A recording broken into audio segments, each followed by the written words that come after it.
then when I ask myself the question, how am I responsible for this? So this brings us to principle number 2. I call it the ownership effect, and I made that up for this video. The real difference between people who get everything they want in life and people who just keep dreaming is not talent, it's not luck, and it's not timing, and that is ownership. Then, when I asked myself the question, how am I responsible for this? I immediately saw where I had gone wrong. I was still a little timid in how strongly I felt about the type of leadership I wanted in the company. I also hadn't verified their skills before throwing them into the deep end. Like, I hadn't checked alignment on what success looked like. And I had essentially hired somebody hoping that they were gonna be able to be who I wanted rather than making sure of it. And so all those things, it sucks to admit, and I hated it, and I felt like I hated myself for a second there, but it was the truth. And the thing about the truth, and when we tell ourselves the truth, is that if we create the problem, we can also solve the problem. So if I chose poorly, I can choose better in the future. If I'm responsible for failure, I'm also responsible for success the next time I do it again.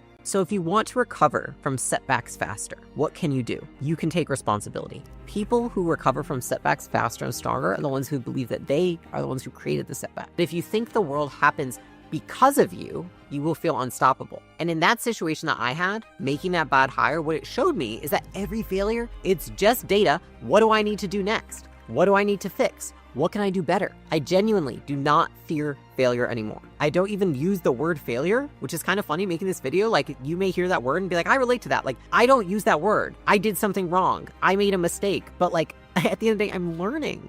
Like, you're just learning.